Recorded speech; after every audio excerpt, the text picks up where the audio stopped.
네, 안녕하세요. 안녕하세요.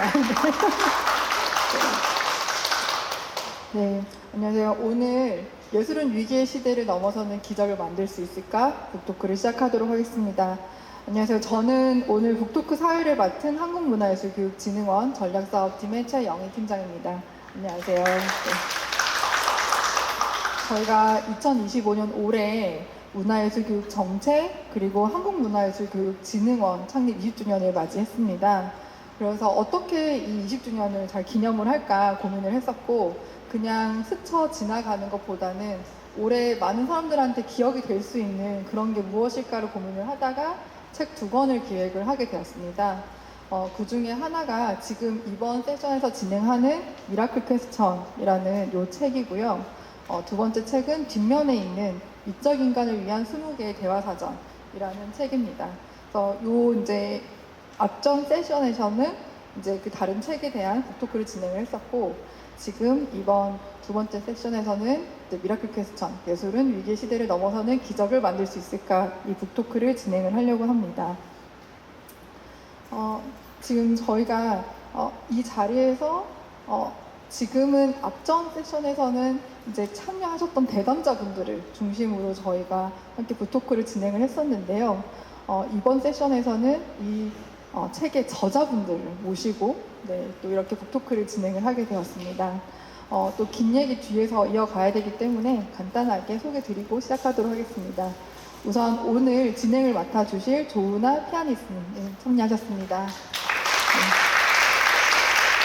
그리고 이정모 펭귄각종과학관 관장님 참석하셨습니다. 그 다음에 이태인 제주 한라대학교 교수님께서도 함께 해주셨습니다. 그리고 프로젝트 원형 김원영 대표님께서도 함께 해주셨습니다. 제가 미리 스포를 하면 안 되는데 이 책이 정말 흥미롭습니다. 그래서 오늘 1시간 반 동안 오신 분들이 또 좋은 시간 보내시면서 정말 이 질문에 대한 답을 얻어가시는 그런 시간이었으면 좋겠습니다. 그럼 저는 마이크를 넘겨드리고 진행을 부탁드리겠습니다. 네, 반갑습니다. 한국문화예술교육진흥원이 어느덧 20주년을 맞이했고 그 앞으로의 20년 새로운 시작을 기념하는 오늘 북토크 자리에 오신 여러분들 마음 깊이 환영합니다. 반갑습니다. 전 조은아입니다. 폭염의 절정이죠. 오늘도 이 지구가 경고음을 절박하게 보내고 있는데요. 기후 위기뿐만 아니라 사회적인 고립, 불안, 차이를 인정하지 않는 그런 단절까지. 그래서 오늘 어쩌면 굉장히 절실하면서도 도발적인 질문을 저희가 던져보려고 합니다. 예술이 과연 이 위기의 시대에 기적을 구현할 수 있을까? 그래서 이 미라클 퀘스천의 저자로도 참여하셨던 귀한 세 분을 모셨습니다. 우선 46년 지구의 역사를 통해서 인류의 책임을 또 일깨우고 계신 과학자시죠. 과학자이시면서도 또 누구보다 감성적인 이야기 꿈신 이정모 관장님, 따뜻한 박수로 환영해 주시기 바랍니다. 안녕하세요, 이정모입니다. 네, 그리고 법과 무대의 경계를 넘나들면서 몸으로 다양성을 구현해내시는 그런 숲을 일구고 계시는 김원영 작가님 모셨습니다. 네, 안녕하세요. 감사합니다. 네, 또 관계의 회복을 통해서 우리 사회의 번성함을 꿈꾸고 계신 사회학 복지학자 이태인 교수님 환영해 주시기 바랍니다. 안녕하세요, 이태인입니다. 네, 이렇게 과학과 인문, 몸과 마음을 아우르는 세 분의 지혜가 오늘 여기서 펼쳐질 뜻과 꿈을 모아볼 텐데요. 어떤 기적과 같은 대화가 펼쳐질지 기대해 주시면 좋겠습니다. 아마 저희가 정답을 찾기보다는 함께 좋은 질문을 찾아낼 수 있는 그런 시간이 됐으면 좋겠는데요. 우선 이정모 관장님께 여쭙고 싶습니다. 과학 커뮤니케이터세요. 커뮤니케이터. 네, 굉장히 유쾌하시고 그 펭귄 각종 과학관이 어떤 과학관인가요? 그 과학관 아니고요. 그냥 제 집필실이에요. 네. 이름 잘못 정했죠. 12년 동안 관장을 했습니다. 서대문 자연사박물관, 서울시립과학관, 국립과천과학관. 세계 과학관에서 12년 동안 관장을 하고 2023년 2월에 퇴임했어요. 친구들이 불편해하는 거예요. 당신은 12년 동안 관장이라고 불렀는데 앞으로 뭐라고 불러야 돼? 전 되게 친절한 사람이거든요. 계속 관장이라고 부를 수 있도록 제 사무실의 끝을 관으로 끝내야겠다. 네. 그런데 생각하고 있었어요. 아. 근데 작은 딸이 아빠는 각종 과학관에서 구립실이 국립에서 일했으니까 사무실은 각종 과학관이라고 해 그러더라고요. 근데 큰 딸이 아빠는 어릴 때부터 별명이 펭귄이었으니까 앞에 펭귄을 붙여. 그래서 펭귄 각종 과학관 했어요. 근데 실수였어요. 사람들이 이렇게 너무 많이 물어봐요. 왜 홈페이지가 없냐, 입장료가 얼마냐, 어떤 교육이 있냐, 뭘 전시하냐, 그러는데요. 예, 어쨌든 뭐 그 덕분에 사람들 궁금해 하기도 합니다. 또 그냥 벌컥벌컥 열고 들어오는 애들도 많이 있고, 어떻게 알고 또 찾아와서 하는데요. 그냥 제 지필실인데 뭔가 좀 이쁜 책과 여러 가지 열정한 동물들이 전시되어 있는 곳입니다. 누구한테 보여주는 건 아니고 저 혼자 보는 곳입니다. 찾아오지 마십시오. 네, 반갑습니다. 오늘 그 관장님께서 인간들이 이 지금 현 시기 위기를 해결할 능력을 갖췄다. 중요한 것은 의지, 실행하려는 의지다. 그래서 예술은 그 의지를 어떻게 자극할 수 있는지에 대해서 말씀해 주실 예정입니다. 네, 그리고 김원영 작가님은 스스로 변호사보다는 무용수가 더 적성에 맞는다라고 말씀을 하셨어요. 그래서 요새는 변호사에서 전업 무용수로 활약을 하고 계시죠. 네, 최근의 활동들 소개해 주신다면 어떤 활동하고 계신가요? 네, 저 뭐 무용수라고 하면 민망하지만 네, 공연합니다. 공연하고 변호사는 이제 뭐 제가 학생 때 그때 어떤 다른 직업적인 옵션이 많이 없었던 것 같아요. 그때만 해도 20년 가까이 전에 10년 몇 년 전이니까 한국 사회에서 어떤 장애를 갖고 있는 학생이 앞으로 안정적으로 생활을 할 수 있는 직업이 뭐냐라고 물어보면 할 수 있는 게 몇 개 없었기 때문에 저에게 어떤 가능한 어떤 것을 이제 추구했고 그래서 법률가가 되었는데 근데 잘 못했던 것 같아요. 영업도 잘 못 뛰고 영업 못하고 꼼꼼하지도 않고 맨날 실수하고 누가 저한테 뭐 사건을 맡기겠어요? 그래서 근데 항상 어떤 종류의 몸을 움직이는 활동 그런 것들에 대한 열망은 있었고 그것이 이제 어떻게 맞아서 조금씩 이제 계속 공연 작업을 했고 지금은 이제 완전히 직업을 거의 바꿨고요. 그래서 뭐 올해도 얼마 전까지 뭐 그 국립현대미술관 같은 곳에서 현장 퍼포먼스를 했고 다양한 관객들과 여러 가지 방식으로 공연과 워크숍으로 만나는 것이 요즘 저의 주로의 삶입니다. 네, 반갑습니다. 옆에 계신 이태인 교수님께서는 오늘 아침에 제주도에서 올라오셨습니다. 그래서 제주도에 정착하신 지 이제 3년 정도 되셨다고 해요. 그러니까 아직 제주와 사랑을 나누고 계신 거죠. 그래서 이태인 교수님의 또 중요한 키워드 중 하나가 생태적 감수성인데요. 교수님께 그래서 묻고 싶습니다. 그 제주도에서 교수님께 말을 걸어오는 생명체, 뭐 제주 고유의 식물, 동물 뭐 이런 것들을 만나셨나요? 네, 이름은 모르는데 아침에 출근할 때, 학교 갈 때 옆에 있는 나무랑 그냥 들꽃 같은 것들 있잖아요. 걔네들 이렇게 지나가면서 걔네들이 아침마다 저에게 에너지를 주는 것을 느낍니다. 50 넘어가면은 이렇게 꽃이 이뻐지고 꽃사진을 그렇게 찍는다고 그러잖아요. 근데 사진 찍지 않아도 그냥 옆으로 이렇게 지나갈 때 걔네들이 자꾸 말을 걸어오는 것 같고 너무 귀하고 거기서 에너지가 막 뿜뿜 이렇게 받아지는 그런 게 느껴집니다. 네. 자, 이렇게 다양한 영역에서 활동하시는 분들을 오늘 모시고 그 위기의 시대 예술이 어떻게 기적을 돌파구를 찾아낼 수 있을지를 우리가 함께 탐색해 보도록 하겠습니다. 이제 본격적인 질문을 제가 이제 던지고 패널분들께서 깊이 있는 말씀을 들려주실 텐데요. 네. 한 분 한 분 번갈아 가면서 질문을 드릴게요. 근데 그 질문의 수준이 사실 저의 이해력에 기반하고 있고 이 책이 굉장히 훌륭하거든요. 그래서 오늘 그 세 분께서 공이 불평을 표해 주셨던 게 질문들이 너무 어려웠다. 너무 이렇게 난해하다라고. 그런데 마이크를 가까이 대시라고. 네네. 네, 질문들이 너무 어려웠다고 불평해 주셨는데 원래 쉽고 간결하게 무언가를 표현하고 전달하는 게 어렵습니다. 그래서 그런 것들 잘 너그럽게 이해해 주셨으면 좋겠습니다. 자, 우선 이정모 관장님께 여쭙겠습니다. 지구가 너무 더워졌잖아요, 관장님. 그런데 이런 문제들이 인간이 일으켰다. 지구에 인간들이 큰 피해를 준다고 진단을 하셨어요. 예를 들면 뭐 화석 원료, 플라스틱 쓰레기들. 그런데 인간들이 또 그 문제를 스스로 해결할 능력을 갖고 있어서 의지와 결단이 부족할 뿐이다. 그래서 이 책에선 과학이 어떤 지식과 사실을 제시하는 데 능하지만 거기에 예술이 또 실천을 이끌어내고 연결할 수 있다라는 가능성에 대해서 또 화두를 던져주셨거든요. 거기에 대해서 조금 더 부연 설명해 주신다면 어떨까요? 사실은 뭐 예술가들 듣기 좋으라고 한 얘기고요. 과연 예술이 그걸 뭐 어떻든 미라클을 만들 수 있을까 잘 모르겠어요. 일단은 기본적으로 모든 사람들이 이 문제를 자기의 문제로 인식할 필요는 있는 것 같아요. 너무나 겁먹을 필요는 절대로 없죠. 제가 16층에 사는데 14층에 초등학생이 6학년짜리가 한 10개월 전에 이사를 왔어요. 엘리베이터 문을 닫으려는데 걔가 막 저기서 오더라고요. 그럼 이웃된 돌려서 열린 버튼을 누르고 있죠. 누군가 엘리베이터 문을 잡고 있으면 어떻게 그냥 빨리 뛰어오잖아요. 정정거리고. 근데 터벅터벅 오는 거예요. 언제까지 오나 봤더니 끝까지 터벅터벅 와요. 인사했어요. 인사도 안 하더라고요.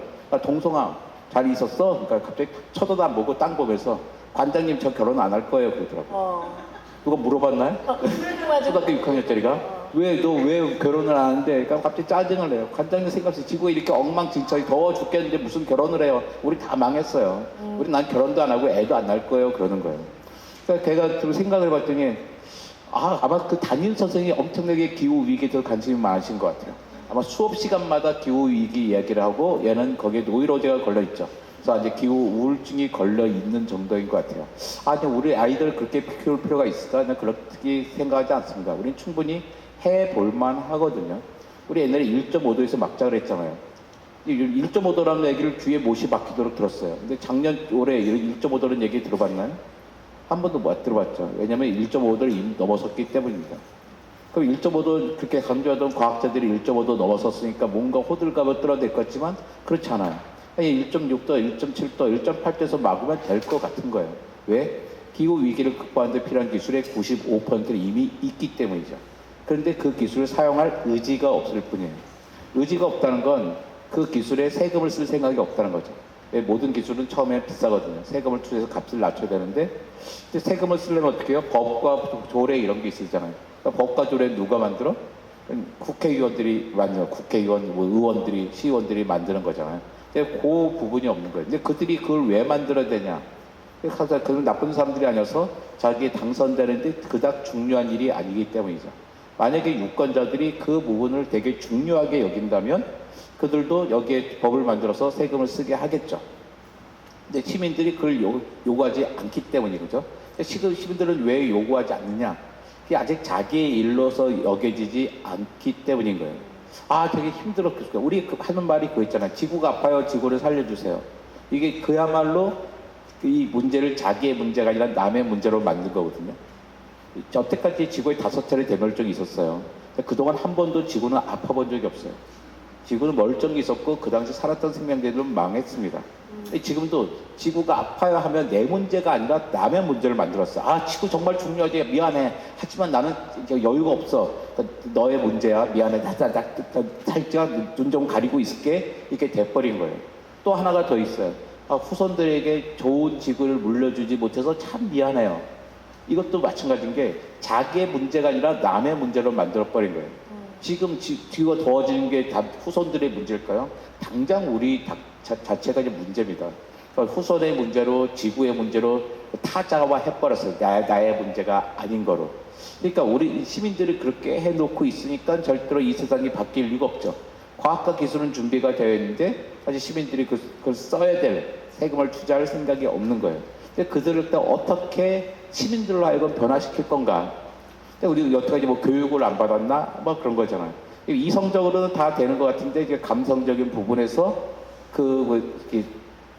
이렇게 발동이 걸리지 않았거든요. 그러면 사람들 감성적으로 이 자기의 문제로서 느끼게 하려면 뭐가 있어야 될까? 지금 남은 게 좀 그래서 저는 다른 부분들 다 헤맸어. 과학도 있고 기술도 있고 여러 가지 사회학적인 부분도 있는데 텅 비어있는 부분이 예술이 아닐까. 그러니까 예술이란 부분이 사람들에게 가장 감동을 주는 거잖아요. 우리는 그 낙조를 보면서도 되게 종교적인 경험을 해요. 그러니까 과학자들이 되게 무신론자 같지만 그 뭐 할제메크냐 아니면 아인슈타인 같은 사람도 종교적인 경험을 한다고 생각하거든요. 그 아름다움을 보고서 경외로움을 느끼고. 근데 마찬가지로 그 경외로움을 느낄 때 나를 변화시키는데 경외로움을 느낄 이제 정반대로 이 자연에 어떤 문제가 있는데 이 문제를 경외로움이라는 게 이렇게 뭐 이렇게 서프라이즈가 있는 거 함이면 어떻게 보면 유머라슘이 있는가 하면 엔터토이슘도 있는 거예요. 그러니까 놀라운데 긍정적으로 놀라운 게 하면 끔찍하게 놀라운 것들이 있는 거잖아요. 근데 우리는 긍정적으로는 와 너무 멋있다들은 많이 하지만 이 정반대로의 충격들은 나한테 오고 있지 않죠. 근데 이걸 어떻게 줄 수 있을까? 지금 여러 가지를 해봤는데 남은 구석이 한 예술이 아닐까. 그러면 이제 왜 예술가들은 아무것도 안 하고 있는 거야? 따지고 싶고 있는 거죠. 근데 예술가들은 다 뭔지가 바쁘다고 하더라고요. 자기 열심히 하고 있다. 니네가 못 알아들은 거야? 라고 한 거예요. 실제로 보니까 뭐 그런 얘기 하세요. 미술관 가서 하면 이렇게 좀 했으면 느껴야죠. 내가 뭐 못 느끼겠어요. 그걸 보고.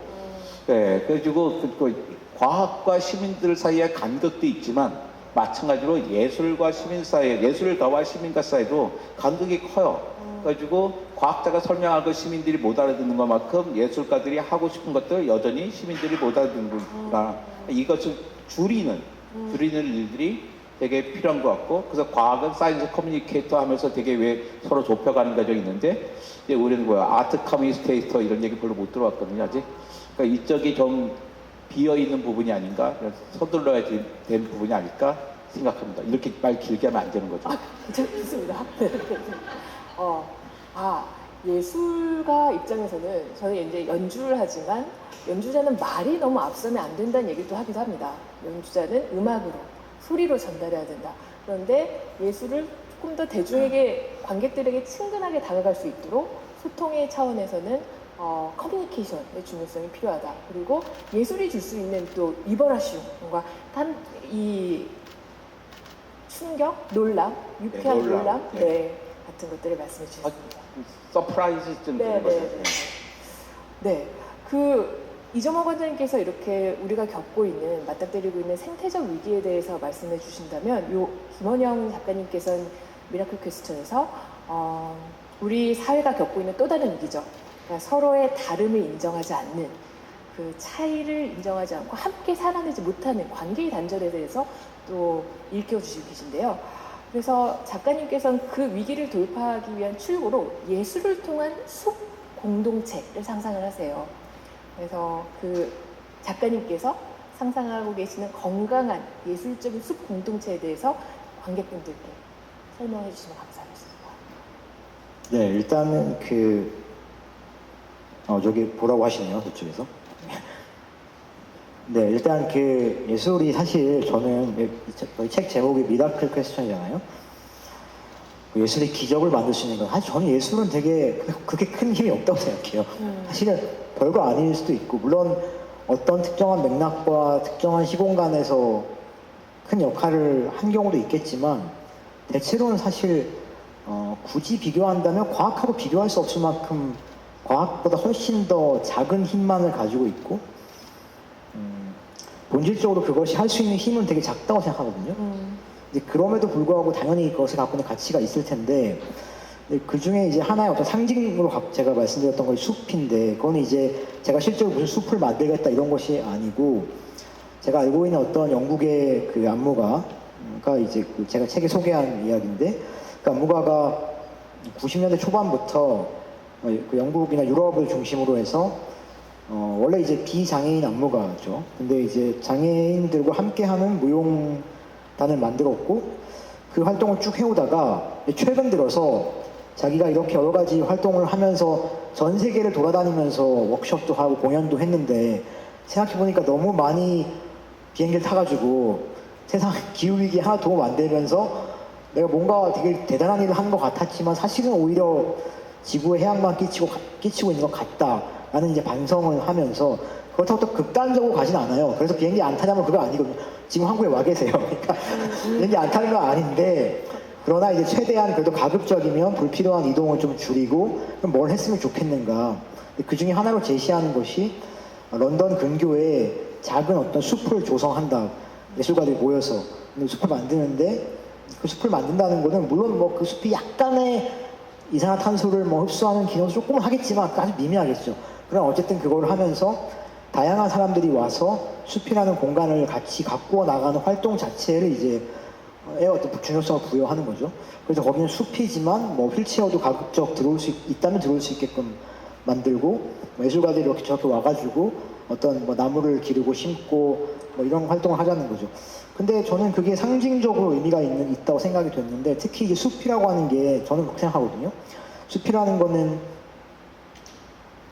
그 자체의 어떤 생명력을 가지고 그 자체가 조화를 만들어 나가면서 형성되고 지속되는 어떤 것인데 인간은 그것을 조성하거나 그것의 성장을 촉발할 수는 있지만 그걸 완전히 통제할 수는 없는 어떤 것 매우 다양하고 인간이 이해할 수 없는 수많은 것들이 그 안에서 뒤엉켜서 서로 살아가지만 때로는 위험하기도 하고 예측 불가능하기도 하지만 어쨌든 그것 자체의 힘을 가지고 지속되는 것 저는 그런 종류의 어떤 공간, 공동체, 어떤 뭐 유기체, 조직을 저는 숲이 상징한다고 생각해요. 근데 최근에 제가 강북구에 살고 있는데 얼마 전에 러브버그가 엄청나게 창궐해가지고 제가 벌레를 진짜 싫어하거든요. 근데 저는 어릴 때 되게 시골에 살아갔고 엄청나게 많은 벌레와 함께 자랐어요. 벌레가 하나도 이상하지 않은 환경에서 잘 컸는데 어느 시점부터 벌레가 너무너무 싫어지기 시작한 거예요. 그 러브버그 한 마리가 방에 들어오면 난리가 나는 거죠. 내가 쟤를 제거해야지만 오늘 잘 수 있는 상황이 되고 사실 근데 그게 해로운 벌레도 아니라고 하잖아요. 근데 너무 그게 싫은 거예요.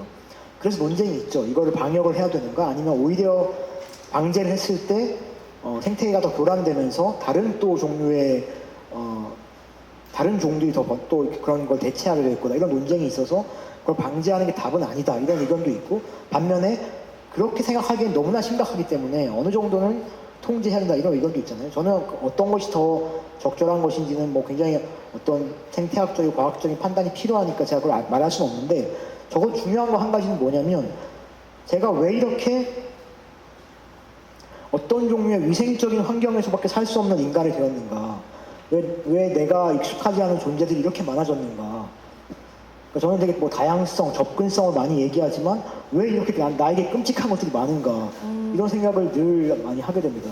그래서 숲을 만들자라고 하는 거는 사실은 내가 지금 끔찍하다고 느끼는 어떤 대상과 익숙해지는 어떤 시공간을 조성하고 그 안에서 견뎌보고 거기에 좀 더 나를 여는 그런 어떤 우리 개개인의 훈련도 필요하고 그런 종류의 어떤 기회들을 만들어야 되지 않을까?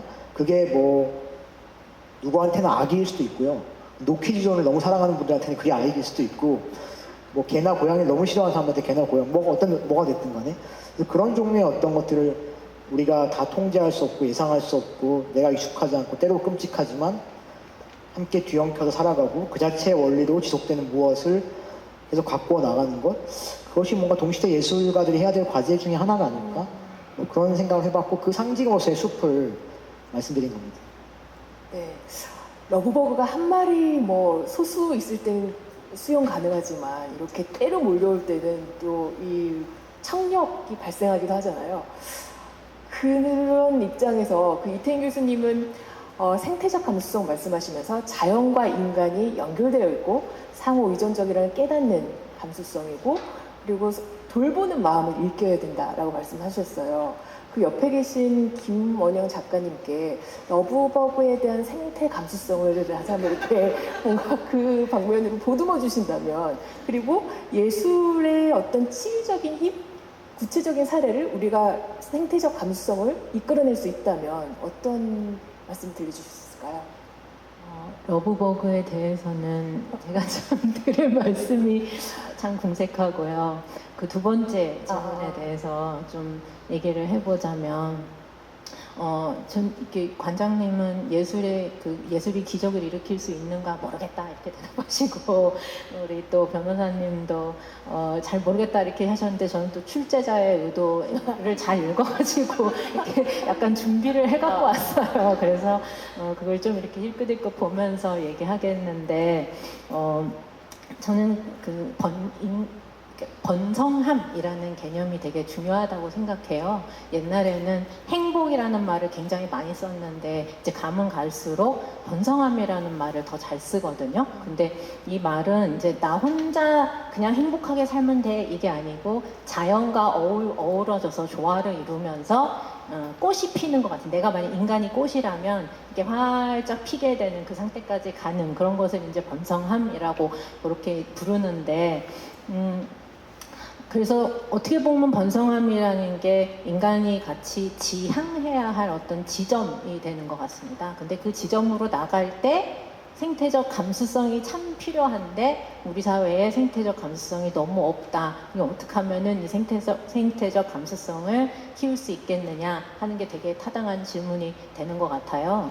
근데 생태적 감수성 키운다 그러면은 여러분들 여기 계신 선생님들은 아마 사회복지 전공하신 분 혹시 안 계신 것 같은데 이제 주로 사회복지 전공하는 사람들은 뭐가 문제가 있다, 뭐가 타겟이 있다 그러면 그 프로그램 만들어서 뭐 이거 제공하면 사람들이 이거 참여해가지고 그렇게 키우면 돼 이런 식으로 해법을 잘 내거든요. 그래서 생태적 감수성 교실이라든지 무슨 생태적 감수성 프로그램 뭐 이런 거 만들어서 사람들 참여하게 해가지고 뭐 키우자 이런 해법을 잘 낸단 말이에요. 근데 저는 그럴 수도 있겠지만 그것도 뭐 무용하진 않겠지만 저는 일상에서 되게 고급진 문화예술에 많이 노출되는 것도 그것이 되게 생태적 감수성을 키울 수 있는 길이라고 생각해요. 왜냐하면 예술의 힘을 저는 믿기 때문이죠.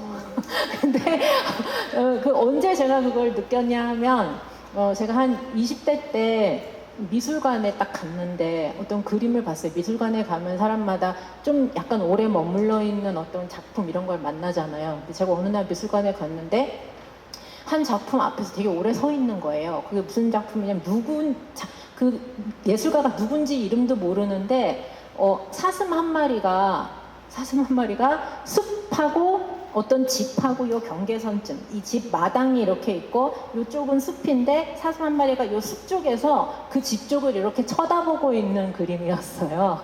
근데 제가 그 그림을 보면서 갑자기 사슴의 입장이 된 거예요. 그래서 막 두근두근 하면서 이걸 넘어가 마라 막 이런 마음을 제가 막 느끼고 있는 거예요. 그 사슴이 호기심이 너무 많고 여길 넘어가면 뭔가 새로운 세계가 있을 것 같은데 갈까 말까 하는 그 느낌이 너무 저에게 이렇게 느껴지는 거예요. 그래서 잠시나마 제가 어떤 생명체를 1인칭의 시점에서 이렇게 한번 경험을 해본 거죠. 그래서 그 예술 작품 하나가 그 그림을 그린 사람이 그런 거를 의도로 했는지 안 했는지 모르겠지만 저는 그 작품 앞에서 사슴이 되어보고 사슴의 입장이 되어보고 1인칭 그 경험을 해보고 이렇게 됐던 거예요. 그러면서 이렇게 생태적 감수성이 조금 살아나는 그런 계기가 되지 않았을까 했고 또 하나 개인적인 예를 또 들자면 얼마 전에 서현숙 선생님, 김중미 선생님의 느티나무 수호대라는 책을 읽었어요. 아시는 분 계신 것 같은데, 그 책의 내용이 뭐냐면, 마을에 아주 오래된 느티나무가, 약간 소설이라서 그 느티나무가 막 사람이 되기도 하고 그 느티나무 안에 문을 열고 들어가면 그 안에 막 공간이 있기도 하고 막 이래요. 근데 그 오래된 느티나무가 돌봄이 필요한 아이들을 되게 돌보고 그리고 그 사람이 어떤 때는 사랑으로 변신해서 마을로 내려가서 어른들한테 그 아이들에 대해서 어떻게 챙겨줘야 돼 뭐 이런 얘기를 하기도 하고 그러면서 아이들이 또 이 느티나무를 그 마을에서 무슨 개발을 하기 위해서 잘라낸다고 그러니까 아니야 우리가 수호할 거야 뭐 이러면서 아이들이 연대하기도 하고 막 이런 얘기예요. 그래서 그걸 읽으면서 자연하고 사람하고 이렇게 공생하는 거네 서로 돌보면서 이런 감성이 막 생기고 그 이후로 느티나무 또는 고목 막 이런 것만 보면 아까 경외감 얘기하셨는데 경외감이 막 생기는 거예요. 고목 같은 걸 보면. 그래서 이렇게 글을 통해서도 그렇고 체험을 통해서 예술 작품을 경험하면서 그 생태적 감수성이 조금 이렇게 생겨나는 것 같고, 그렇기 때문에 문화 예술이 저는 생태적 감수성을 깨우는 마중물이 된다고 생각합니다. 네, 감사합니다. 그 이태인 교수님께서도 지금 문학 작품 말씀을 해주셨는데 관장님께도 여쭙고 싶습니다. 우리가 보통 과학 데이터를 접하면 그 관장님이 이 미라클 퀘스천에 써주신 글에도 뭐 여러 숫자와 데이터가 등장을 해요. 뭐 아까 1.5도, 1.6도, 1.5도, 1.6도, 그리고 뭐 이 플라스틱 쓰레기 96%, 뭐 4%, 그리고 소고기 1kg, 뭐 이산화탄소 50kg, 이렇게 숫자들로 저희가 과학적인 사실을 접할 때 뭔가 막연하고 와닿지 않는 경우도 있는데요. 그럴 때 예술이 훨씬 위버라슌, 뭔가 이런 놀라움을 주면서 그 과학적인 사실을 예술과 접목시켰을 때 훨씬 더 와닿게 하는 순간도 있을 것 같아요. 그래서 방금 이태인 교수님께서는 느티나무 문학작품 말씀을 해주셨는데, 혹시 관장님께 예술작품이 이렇게 과학과 결부돼서 새로운 영감을 주더라, 과학과 예술의 만남을 새롭게 구현하더라라는 경험이 있으셨을까요? 없었어요. 그게 문제인데 이제 좀 미리 한번 그 질문을 받았을 때 이게 질문이 제일 어려웠어요. 왜 숫자를 봤을 때 너무 막연하다는데 전 숫자를 봤을 때가 가장 분명해요. 그냥 숫자만큼 분명한 게 어디 있어요. 숫자, 그래프 너무 명확하게 아름답게 보여주거든요. 그래서 뭐 F는 G 곱하기 RG 곱하기 M1 곱하기 M2라고 하는 등식, 방정식으로 말이고 함수가 되고 숫자가 되면 정말 분명해요. 내가 고민할 거 없이 이게 이거구나. 여기다는 어떤 결과가 일어날 수 있겠구나. 이게 산술급선이 변할지 집섬수의 변할지 충분히 생각해서 그 다음에 충격을 볼 수가 있어요. 저기 쓰나미가 날라와요. 오늘 캄차카에서 해가지고 지금 뭐 알래스카까지 쓰나미가 갈 거라 생각한단 말이에요. 그럼 숫자로 따져보면 이게 저기 알래스카 사람들은 오늘 몇 시에 올 거야. 그러니까 분명하게 그 시간에 대피를 해 나가겠죠. 근데 숫자를 뺀 다음에는 너무나 막연해 버린 거예요. 분명하게 여기 답이 있는데 왜 숫자가 막연해? 막연하니까 먼저 예술로 보여주는 거예요. 아니 아무리 생각해봐도 숫자가 훨씬 더 분명하지. 어떻게 예술 그림이나 음악이 그게 더 분명하게 다가올 수 있겠어요. 난 그럴 수는 없다고 생각해요. 그러니까 자 먼저 이제 막연하게 예술이나 이런 것을 일단 충격을 받았어요. 충격을 받은 다음에 이거 어떻게 될까요? 그 다음에 숫자로 오늘 더 분명하게 해줄 수 있는 거라고 생각하거든요. 자, 그래서 참이 숫자로 접근하려니까 다 수학은 싫어하고 이렇게 왜 감이 안 올 수가 있어요. 근데 우리가 3분의 1, 5분의 1 정확하게 알지 않아요? 이게. 그래서 이런 숫자에 대해서 너무나 두려워하지 말고 오히려 숫자 쪽으로 더 나가서, 아니 사실은 예술가들도 다 작곡할 때 다 음정도 따지잖아요. 다 수학적으로 계산을 하시잖아요.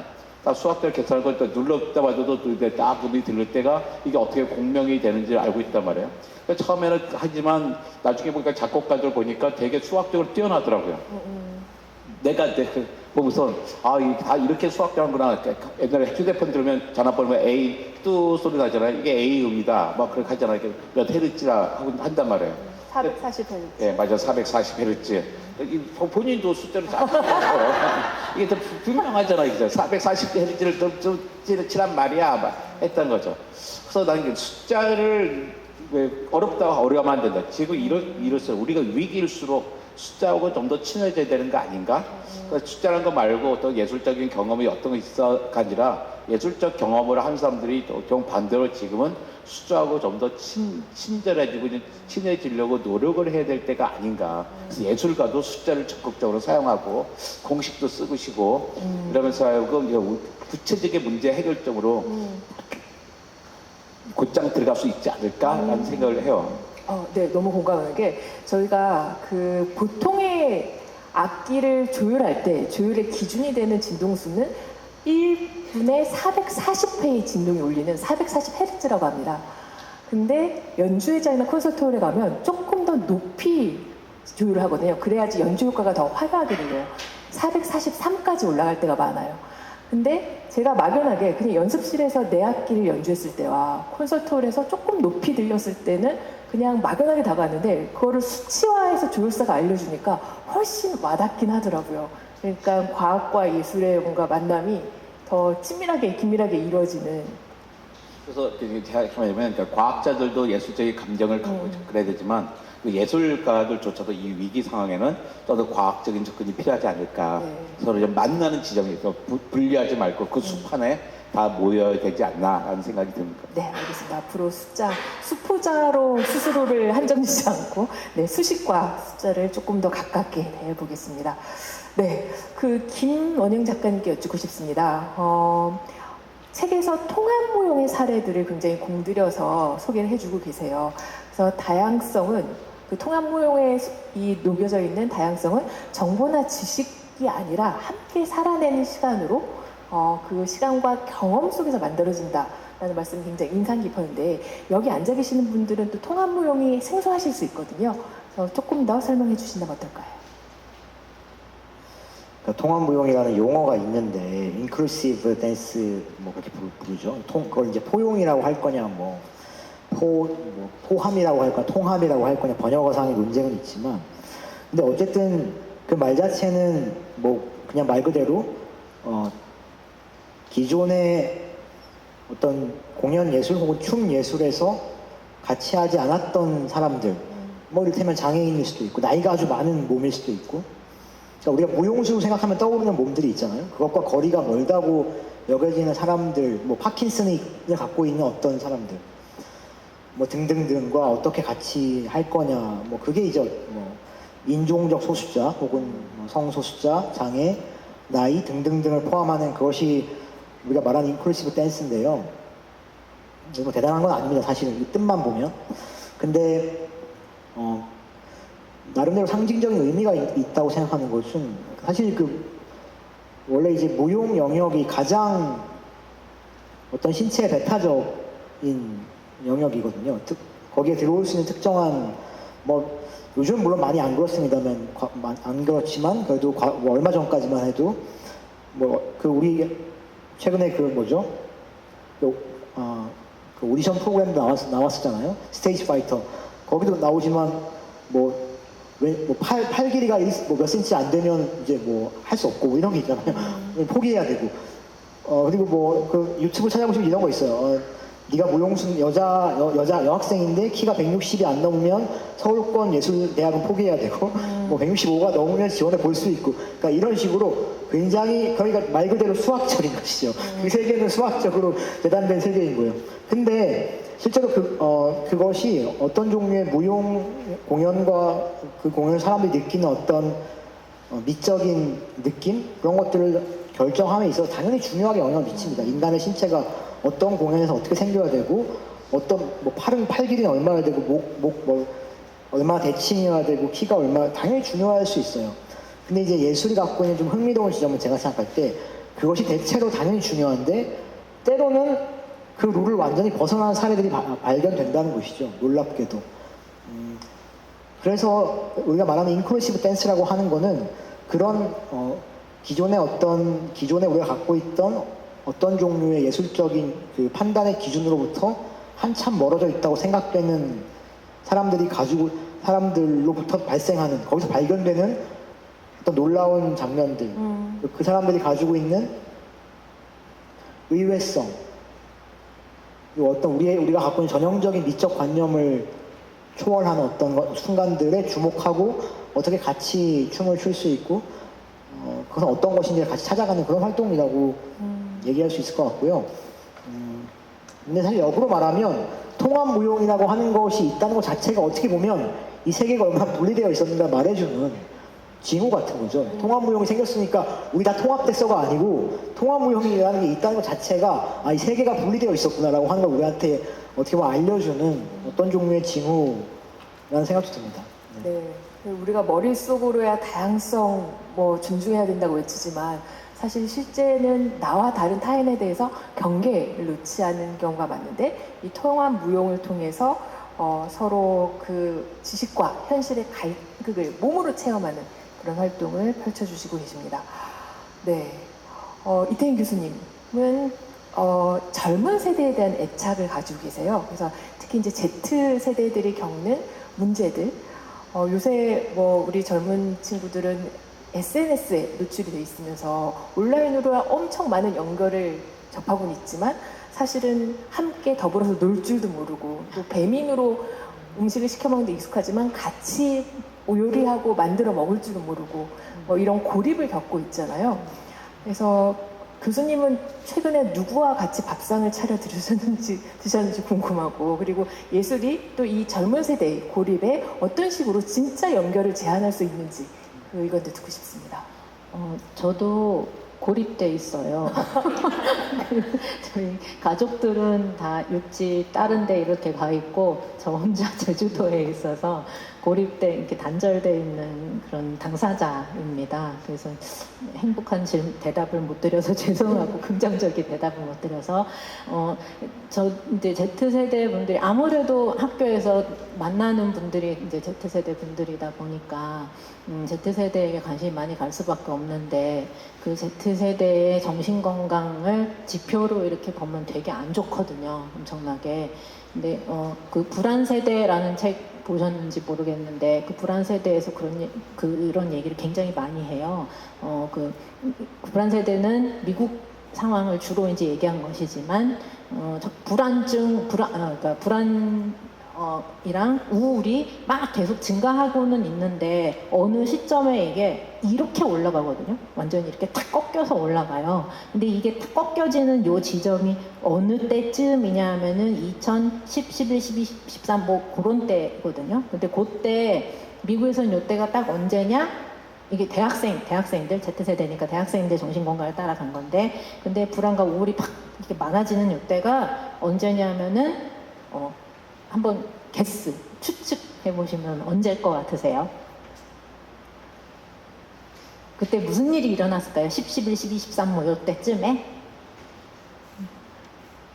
네. 무슨 일이 일어났느냐? 스마트폰을 상용하는 애들 있잖아요. 걔네들이 이제 대학에 들어간 거예요. 그래서 스마트폰을 통해서 SNS 막 하고 다 연결은 되게 많은데 불안, 우울 이거는 이렇게 올라가는 거예요. 그래서 근데 이게 미국만의 문제가 아니라는 것이죠. 이것이. 그래서 우리 Z세대들에게 이렇게 불안하고 우울하고 관계는 온라인상에서는 많아지는 것 같지만 관계를 맺을 줄 모르고, 그러니까 관계를 잘 만들게 하기 위해서 무슨 수를 써야 되는데 참 그게 힘들어요. 강의 시간에 학생들이 이렇게 와서 앉아 있어도 학생들하고 제가 누구랑 싸워야 되냐면 스마트폰하고 싸워야 돼요. 제가 경쟁에서 이겨야 학생들이 여기서 눈을 딱 띄어가지고 저를 이렇게 보는 거예요. 근데 그걸 이기기가 너무너무 어려워요. 근데 뭘로는 조금 접근이 가능하냐? 어떤 도구가 있어야 되는데 그때 활용할 수 있는 도구가 저는 예술이라고 생각해요. 그래서 학생들한테 어떤 거를 시키냐면, 얘들아 너네 둘씩 짝지어가지고 종이에다가 한 사람이 막 아무거나 그냥 눈 감고 막 손 가는 대로 이렇게 그려봐 그래요. 막 그린다고요. 그러면은 다른 아이가 거기서 뭔가 보이는 걸 찾아내 그래요. 그러면 거기서 구름도 있는 것 같고요. 여기 이상하게 선이 막 이렇게 겹치고 어쩌고저쩌고 하면서 뭐 구름도 있는 것 같고 물고기도 있는 것 같고 뭐도 있는 것 같고 이렇게 말한단 말이에요. 그럼 딴 사람, 상대방한테 그럼 너가 얘가 발견한 물건들 가지고 스토리 하나 만들어봐 뭐 이래요. 그러면 그렇게 뭔가 거리를 줘야, 예술을 도구로 해서 뭔가 거리를 줘야 걔네들이 그제서 무슨 얘기를 좀 하고 이러는 거예요. 쉬는 시간에도 전화만 들여다보고 4학년 다 끝날 때까지 무슨 님 이렇게 부르는 애들이 이제 그런 활동을 하면은 조금씩 관계가 트여질 수 있고 얘기할 거리가 생기고 그런 조그만 거창한 예술이 아니잖아요. 이거는 되게 간단한 조그만 예술이지만 이 도구를 활용했을 때 이거를 같이 한 아이들 사이에 경험의 밀도가 조금 이렇게 생기면서 뭔가 관계를 튀어나가는 이런 일들이 생기는 것 같은 거예요. 맨 처음에 질문이 뭐였더라? 그래서 진짜 연결을 어떻게 가능하게 할 수 있느냐?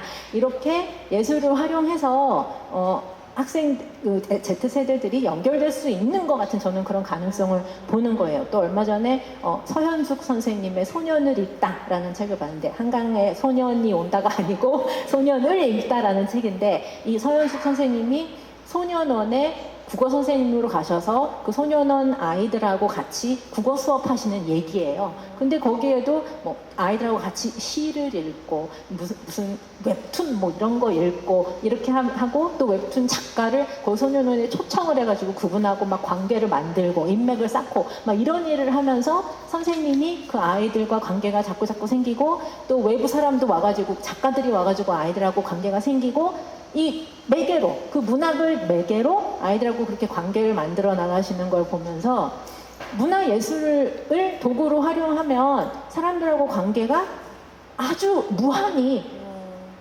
그 퀄리티가 좋아질 수 있고 연결 어떻게 해야 될지 모르는 사람들에게 어떤 답을 좀 줄 수 있을 것 같다. 그런 가능성을 저는 봤습니다. 네.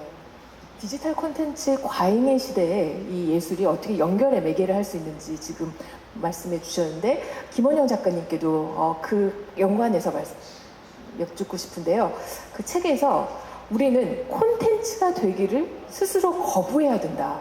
대신 오롯이 이 스스로의 삶을 찾아내야 된다라고 주장을 하세요. 그러니까 디지털 플랫폼 너무 과잉되고 막 좋아요, 구독에 연연하고 그런데 그런 파급력, 전파력에만 연연할 것이 아니라 창작자, 예술가로서의 마음가짐이 이 콘텐츠 과잉 시대에 어떻게 살아남아야 될지를 말씀해 주시고 계시는데 어떻게 하면 우리 예술가들 콘텐츠 홍수 속에서 살아남고 또 확장될 수 있을까요? 네, 근데 그렇게 얘기하시면 저도 인스타 하고요. 헤비 인스타 유저이고 스토리 맨날 올립니다. 지금 좀 이따 올릴 거고.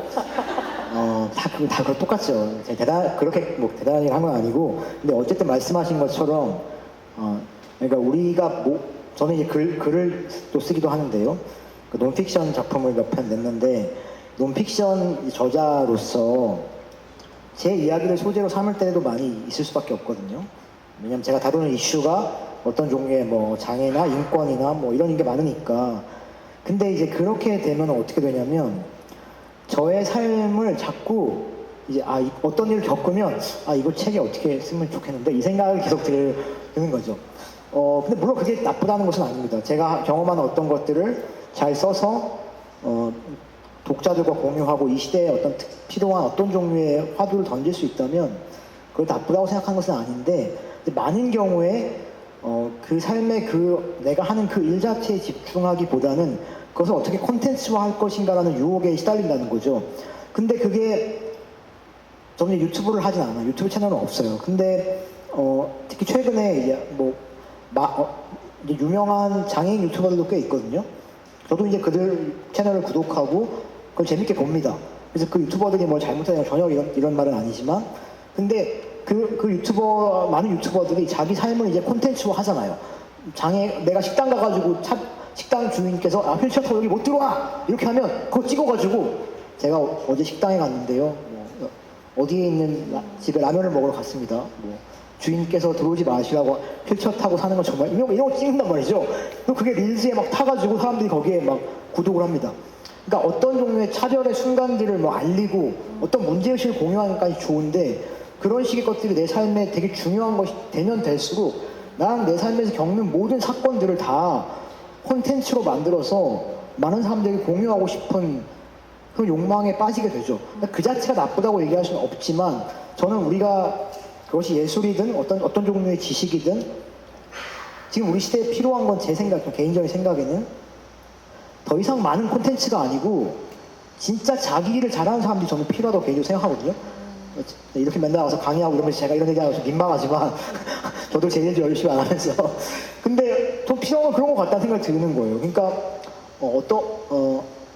되게 어떤 분야의 전문가들이 그것을 잘 알려나가는 활동은 너무 중요하지만 근데 지금 제가 보기에 적어도 제가 세대론을 얘기하는 건 별로 좋아하진 않지만 어쨌든 지금의 그런 디지털 매체에 매우 익숙한 분들이 많은 경우에 그렇게 콘텐츠를 만들고 생산하고 소비하는 것에 많은 시간을 쓰고 있다는 생각이 저는 듭니다. 근데 저는 제 생각에 예술의 어떤 맥락에서 말한다면 예술은 이제 아트는 사실 기예잖아요. 기예.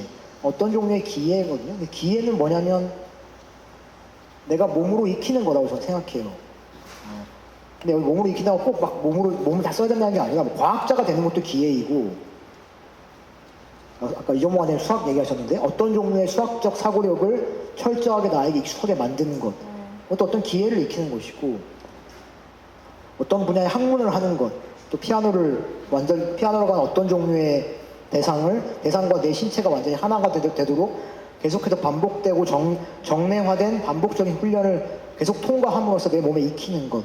저는 아주 지루한 시간을 통과하면서 저는 그 기회가 가져다 주는 우리에게 주는 자유와 해방감이 있다고 생각하고 그런 게 너무너무 중요한데 지금 이제 우리들은 그런 걸 익히기보다는 뭘 좀 해본 다음에 빨리 콘텐츠로 만들어서 알리고 싶은 마음이 더 크잖아요. 저도 그렇거든요.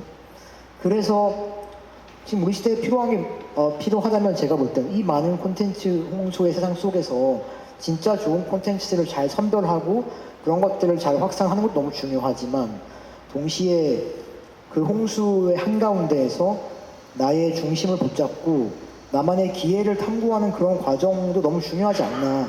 근데 그런 걸 하기에 좀 힘든 사회가 아닌가, 한국 사회가? 저를 포함해서 얘기하는 겁니다. 그래서 그런 맥락에서 좀 이 시대의 예술과의 관계성을 생각해 보았습니다. 네.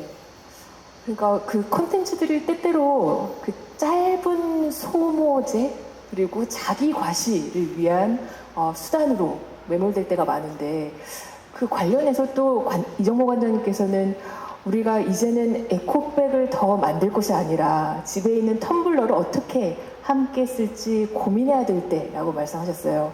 그러니까 예술계에도 저는 시사하는 바가 크다고 생각하는데요. 뭐 환경을 주제로 한 전시, 뭐 공연 많지만 그게 오히려 또 다른 소비나 보여주기 과시성으로 연결될 때가 많다는 거죠.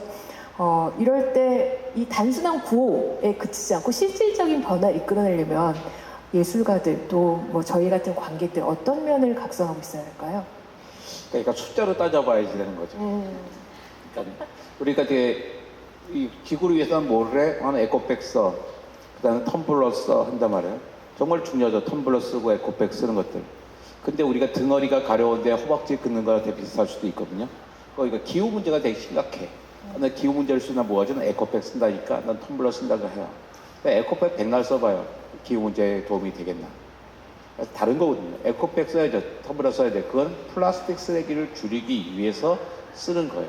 또 이때도 숫자가 필요한 게 정말 텀블러를 쓰는 게 나한테 정말 이 쓰레기 문제를 줄이는 데 도움이 될까? 가장 싸구려 텀블러 있어요. 도서관 가면 공짜로 나눠주는 거 있잖아요. 플라스틱 통에다 까만 뚜껑 있는 거. 그게 효과를 발휘하려면 최소한 200번을 써야 됩니다. 200번 쓰려면 어떻게 되냐면 하루에 4번 먹으면 50일간은 계속 그걸 쓰면 돼요. 50일 동안 텀블러를 쓴다? 안 쓸 거면 그 텀블러 받지 않는 게 낫죠. 거기다 왜 카페에서 파는 멋진 금속성의 텀블러 있잖아요. 최소한 2000번을 써야지 의미가 있는 거예요. 제 큰딸이 화가예요. 그러니까 전 세계 막 다니면서 전시도 하고 그러잖아요. 갈 때마다 그 유명한 카페 텀블러를 색깔별로 쫙 모아놔요. 내가 그랬어요. 야, 네 텀블러가 효과를 발휘하면 죽을 때까지 이것만 써도 못 써. 그러니까 지금은 뭐냐면 우리 더 이상 텀블러를 모을 때가 아닌 거죠. 이미 우리나라 텀블러가 많아요. 아마 대한민국 국민 써도 많을 것 같아요. 저 이사 갈 때 한 30개 버렸거든요. 어떻게 할지 달란 사람도 없어요. 나 버려야 되더라고요. 에코백도 마찬가지죠. 우리는 하나만 있으면 되는 거죠. 주머니 딱 넣을 수 있는 접어서 넣을 수 있는 거예요. 그 최재천 교수도 줄줄 접어서 딱 하면 요만해지는 거, 주먹만해지는 거 있더라고. 그거 하나만 갖고 다니면 되는 거죠. 쓸 일도 그렇게 많지도 않잖아요. 그래서 이제 우리가 자꾸 뭔가 힙했죠. 뭐 그런 거 쓰는 게 힙하다 보니까 그것을 점점 더 커졌던 거예요. 그러니까 오히려 이게 더 안 좋아진단 말이에요. 그러니까 힙하다 보면 되게 핫해져요. 그러니까 모든 사람이 다시 텀블러 쓰고 있잖아요. 그게 되게 좋은 거죠. 근데 요즘은 확실히 고등학생들 달라요.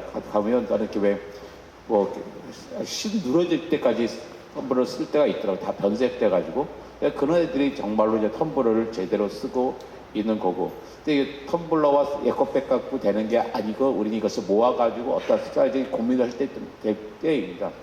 그러니까 이런 거 이제 과천에서 한 번 했었거든요. 지금도 이제 다회용 컵을 사서 쓰고 갖고 다니 딴 카페에 갖다 줘도 그 돈으로 환전할 수가 있어요. 그러니까 전 이런 제안 많이 했거든요. 집에 있는 텀블러 다 갖고 오자. 다서 카페에 다 줘. 그래서 카페에서 찾아갈 때 아무 텀블러 담아서 갖고 가는 거죠.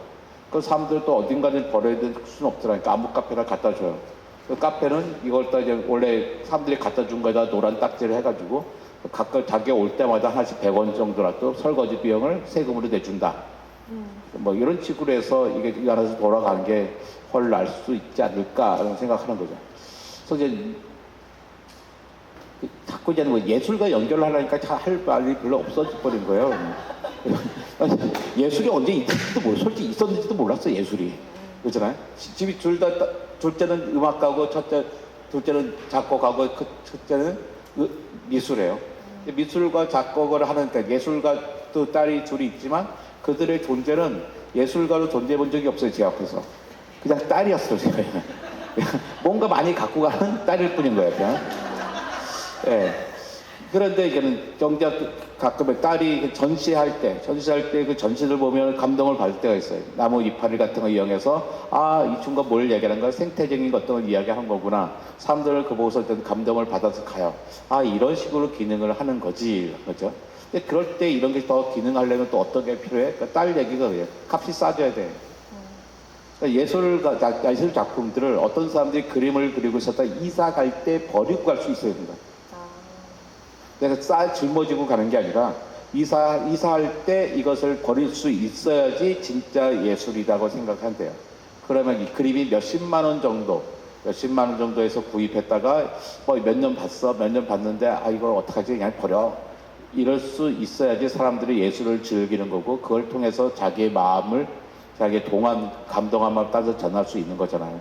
어느 날 갑자기 예술은 너무나 비싼 게 돼버렸어요. 음악회 한 번을 가서 들으려도 수십만 원을 줘야지 하고. 그러니까 여러분의 팁을 준다면 뭐 이민찬 이런 사람들의 음악회를 어떻게 볼 수 있을까요? 비싼 데다가 표도 없어요. 그러면 일주일 조금 있다가 동경에서 해요. 동경에서 가서 보시면 더 싸고 비행기 값까지 해도 더 쌉니다. 그리고 표도 많아요. 그러니까 굳이 여기서 보실 필요가 없어. 근데 갈라니까 어때요? 괜히 여기서 봐도 될 거 비행기까지 타고 나면서 가야지. 항상 거기서 이제는 그 갈등이 생기는 거죠. 여기서. 그러니까 이렇게 예술을 더 편하게 느끼려면 이 사람한테 더 많이 발생해야 돼. 제일 좋은 게 뭐예요? 내 코드판 듣는 거 생각합니다. 내가 직접 그걸 들어야 되는 건가? 그래서 영화도 마찬가지로 내가 직접 가서 봐야 돼. 미술도 내가 직접 그거 해야 돼. 유튜브로 보면 안 돼. 과학관도 마찬가지거든요. 과학관 직접 와야 되나? 유튜브 가서 되게 잘 설명해줘요. 그럴 바에 그냥 경험 보는 거로만 할 거면 굳이 오지 않아도 된다. 내가 지금 몸으로 할 게 아니라면. 그래서 많은 그 콘텐츠들이 예술 콘텐츠, 과학 콘텐츠들도 그러니까 디지털화 되는 것들이 지구에 훨씬 더 좋지 않을까라는 생각을 해요. 그러면 또 다들 싫어요. 그런 얘기하면. 네, 잘 모르겠어요. 그래서 약간 발끈하고 싶어지는. 네. 예술을 현장에서 만나는 때의 그런 생생한 일체감. 그럼요, 있죠. 네. 너무 비싸요. 그게 문제예요. 사실은 그러다 보니까 내가 즐길 수 있는 게 아닌 게 돼버렸어요. 남의 일이 됐어요. 저한테는. 과학관 4,000원이면 볼 수 있는데, 물론 이거 더 다르다 생각해요. 근데 우리가 외국에서 할 수 있는 것보다 여기 너무나 비싸져 있고, 그러니까 한국에서는 예술을 즐기는 게 너무나 힘든 일이 돼버렸다고 느끼고 있는 거죠. 네. 제가 이정모 원장님의 아티클을 읽고, 텀블러를 사실 바꿀 때가 됐거든요. 너무 상처가 많아갖고. 그래서 장바구니에 넣어놓은 텀블러도 있는데 안 바꾸기로 결심을 했고, 그리고 오늘 여기 오는데 지하철을 2번, 3번 갈아타고 왔어요. 이 더위에. 그래서 대중교통을 이용하는 게 탄소 배출, 화석연료를 절감하는 데 도움이 된다. 인간이 뭔가 바꿀 수 있는 그 의지를 발현하는 방법이다 하셔서. 제가 9년째 대중교통 타고 다니고 있거든요. 정말 좋아요. 네. 일단 주차 걱정할 필요 없고 늦을 걱정할 수가 없어요. 차를 갖고 다닐 때 내 강연에 늦을까? 차 어디다 세우지? 끝나고서 이 차 고라서 술 먹어야 되는데 어떡하지? 그 스트레스가 하나도 없는 거예요. 특히 서울 경기는 너무나 대중교통이 좋잖아요. 촘촘하고. 난 조금 더 나가서 대중교통을 무료로 해야 된다고 생각합니다. 그래서 어차피 시민들이 돈 낼 걸 세금을 내주면 되잖아요. 그 대신 대중교통을 철저하게 더 좋고 편하게 촘촘하게 만들어주는 거죠. 저 장수에서 양구에서 대중교통 타기가 어려워요. 하지만 서울 경기는 너무나 좋은 거예요. 근데 그 사이에 할 수 있는 일도 되게 많아요. 그 시간도 4시간으로 쓸 수 있거든요. 네. 네, 좋습니다. 그 방금 예술 활동을 향유할 때 비용이 너무 비싸다라는 우려를 말씀해 주셨어요. 이태인 교수님도 관련해서 사회 경제적인 지위가 높을수록 폭넓은 관계망을 형성한다는 연구 결과를 말씀해 주시면서 예술 활동도 때론 경제적 혹은 시간적 여유가 있는 사람들의 전유물처럼 느끼기도 하잖아요. 방금 관장님께서 우려해 주신 것처럼. 그렇다면 예술이 우리 사회에 가장 고립되고 소외된 이들에게 닿으려면 뭐 사회 안전망 역할을 할 수 있으려면 어떤 돌파구가 필요할까요? 그 사회복지 전문가로서 의견을 듣고 싶습니다. 네, 이거는 조금 길게 답하겠습니다. 먼저 이제 사회적 관계망에 대해서 먼저 얘기할게요. 그 사회 경제적 지위가 높을수록 관계망 넓게 사람들이 만든다. 저는 이제 관계망의 중요성을 항상 이야기하는데, 관계망이라고 하면 얼른 직관적으로 와닿지 않을 때도 있어서, 인맥이라고 그러면 굉장히 직관적으로 금방 다가옵니다. 인맥이 굉장히 중요하잖아요. 근데 사회경제적 지위가 높은 사람들은 인맥도 되게 넓고, 사회경제적 지위가 낮은 사람들은 인맥이 되게 조그만 거예요. 근데 이 두 가지가 사회경제적 지위하고 인맥이라는 거하고 이렇게 일방향의 어떤 관계가 있는 게 아니고 쌍방향인 것 같습니다. 인맥이 적은 사람이 사회경제적 지위, 인맥이 사회경제적 지위에 영향을 주기도 하고, 사회경제적 지위가 인맥에 또 다시 영향을 주기도 하고, 이렇게 돌고 도는 그런 관계인 것 같아요. 근데 이 관계망은 어떻게 보면은 다 우리 각 사람에게 기회와 자원이 되는 그런 것인 것 같아요. 여기 계신 분들 중에 직장 생활 하시는 분들 많이 계실 것 같은데, 한번 그 직장을 내가 어떻게 가게 되었는가를 한번 잠깐 생각해 보시면, 많은 분들, 어떤 분들은 다 내 힘으로, 오로지 나 혼자만의 힘으로 그 직장에 갔습니다. 이렇게 대답하시는 분들도 많아요. 낸시 디토마소라고 하는 분이 이 사람들한테 인터뷰를 되게 많은 사람들한테 인터뷰를 하면서 어떻게 그 직장을 갖게 됐느냐, 이거를 이제 물어봤는데, 아주 굳게 믿고 계시는 분들이 있어요. 내가 내 힘으로, 오로지 나 혼자만의 힘으로 이 직장에 가게 됐어. 이렇게 얘기하시는 분들도 질문을 좀 더 자꾸 던져봐서 얘기를 자꾸 이렇게 샥샥샥 들어보면은 어딘가에 지인이 어디에 부인 광고 났다고 나한테 알려줬지 참, 이런 얘기가 여기저기 툭툭 나오는 거예요. 결국은 인터뷰한 사람들의 거의 대다수가 그 지인이라는 찬스라기보다는 어쨌든 그러니까 알려줘서, 그래서 직장에 가게 되는 경우들이 되게 많다는 거죠.